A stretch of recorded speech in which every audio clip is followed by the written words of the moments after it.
Jets, Stars, first playoff clash ever, both coming off emotional wins. And the big question heading into this series is, what version of Connor Hellebuyck are we going to see? It's pretty crazy that both these teams, with the history that they have and how long they've both been in the league, are meeting for the first time in the playoffs. And I know the Jets went away for a little bit, but still, you'd expect that somewhere down the line in the past they would have met, but they haven't. So it's going to be a great series. Two incredible fan bases. You get the Dallas Stars against the Whiteout. Two great fan bases, two great crowds, two great barns. It's going to be a fantastic series. Now let's look at the odds quickly. Winnipeg, home ice advantage, plus 138 dogs. Dallas Stars, minus 170 favorites.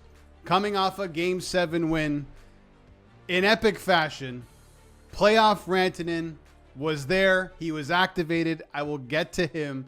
But it looked like they were going to be eliminated in the first round by Colorado. They get through with an incredible third period. The Jets, Connor Hellebuyck, what the hell was he doing at the beginning of that game? Not good, but they found a way. 1.6 seconds left. Cole Perfetti ties the game. They win it in double overtime thanks to their captain, Adam Lowry, taking one off the ass and going into the net. And now they're in the second round to take on the Dallas Stars in what is going to be a great series. But back to my original question. What version of Connor Hellebuyck are the Jets going to get? I don't know. I don't think anyone knows. We can all have our theories, right? Some people say he's washed, start Comrie, which is insane. You're not starting Comrie. Hellebuck's going to win the Vezina. He might win the Hart. You got to ride and die with this guy. That's just how it goes, right? The other theory is maybe the pressure is off because they're not expected to win. They weren't expected to win that series near the end of it, at least heading into the third period, at least heading into the final 10 seconds of the game. You thought it was over. They get past that. Hellebuyck had a good overtime. He had a pretty good third period as well. So maybe the pressure's off. Maybe he found something from that game. I don't know where I land here.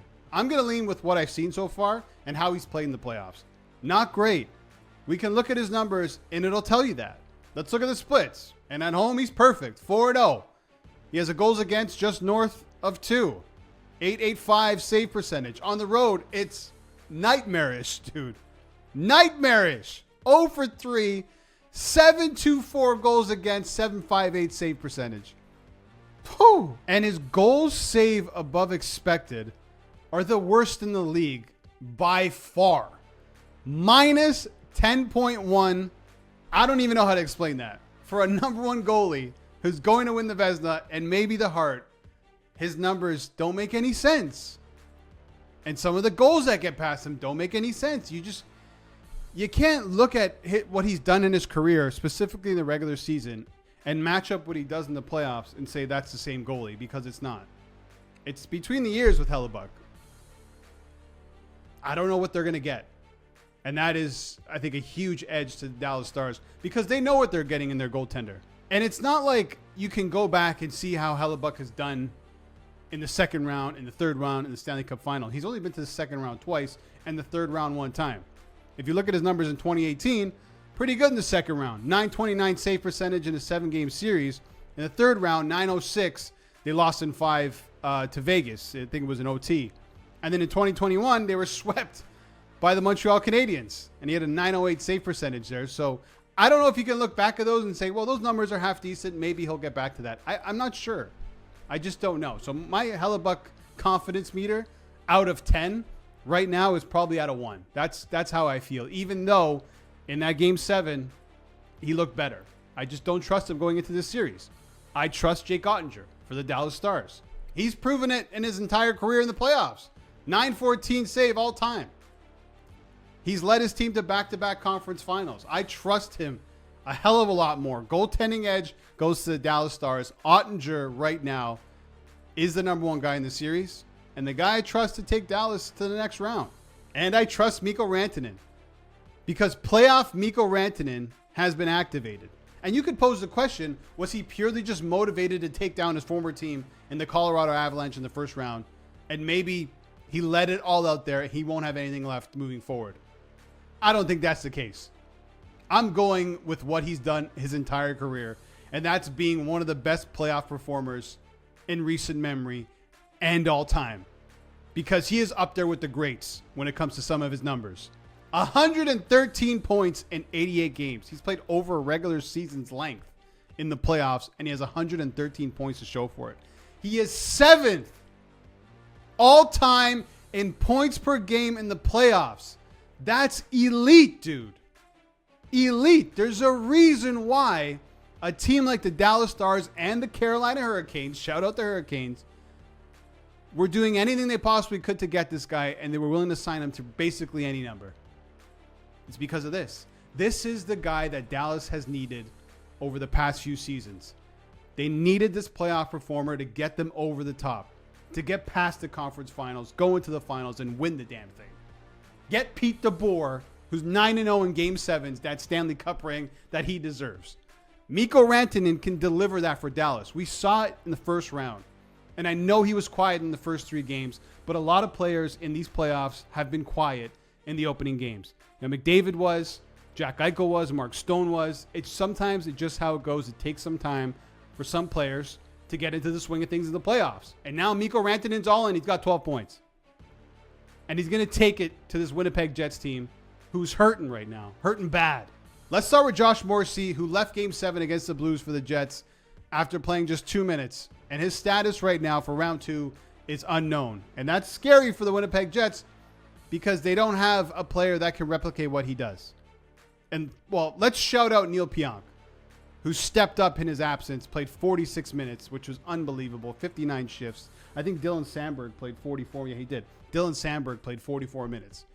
So guys did step up in his absence, but that was for 1 game. I don't think they can sustain that for a 7-game series. I think this goes 7. So if he's not back in time or if he can't play in this series, that's a huge disadvantage to the Jets. Mark Scheifele, who skated in a tracksuit just before Game 7, his status is unknown. They're going to need him. He's one of their best goal scorers. He's been one of the best playoff performers. For Dallas, they're trending in the right direction when it comes to injuries. Jason Robertson, their top scorer from the regular season, looks like he's good to go. He was in practice. They haven't said he's 100% for round 2, but he's on his way there. I wouldn't be surprised to see him in Game 1 or Game 2. Miro Heiskanen, their number 1 defenseman, who will log 35-plus minutes of ice time, plays in every situation. They rely on him heavily. He practiced as well. It was an optional skate, but he's trending in the right direction. I'd expect both players to be back. What a huge boost that is for Dallas. I'm leaning heavily towards the Dallas Stars. They have the experience, they have the know-how, they have the players, they have the depth. I know I just talked about Mikko Rantanen, but Wyatt Johnson, incredible. Jason Robertson coming back. Matt Duchene, Mason Marchment. It's just line after line after line after line. I don't think the Jets can match up with that type of depth and that type of scoring. They almost, if you can look at 3 first lines on that Dallas Stars team with Jason Robertson coming back, it's a scary proposition. Even Seguin's getting on the score sheet, man. He was out for so long, he looks completely fine. Jamie Benn, Thomas Harley, they're getting goal scoring from D as well. I like where the Stars are at. And listen, they've gotten at least 1 series win in 3 straight postseasons going back to 2023. And they're 5-2 in 7 playoff rounds over that span. They just know how to win in the playoffs. They need to get over the top, and I think they can. Back-to-back conference finals, like I mentioned. And the biggest one for me, I trust Jake Ottinger over Connor Hellebuyck. And maybe Connor Hellebuck's going to prove me wrong and prove a lot of us wrong. But I'm done backing him and saying things are going to be different because they're not different. And they haven't been different. That's a wait-and-see approach. He has to prove it to everybody. Prove it to himself, prove it to his team that he's different in the playoffs. As of right now, he's not. So I'm going Dallas Stars. I'm going Dallas in 7. It's so close to call, but the edge goes to Dallas for everything I just mentioned. All right, that's it for me. I hope you enjoyed this video and you take something away from it. Let me know who you got in the comments below. And let me know how you feel about Connor Hellebuyck. If you're a Jets fan or a Stars fan or any fan, how do you feel about Hellebuyck heading into the second round? Is the pressure off? Is it going to be different? Or are we going to see some of the same? I think it's probably the latter. Thanks for watching.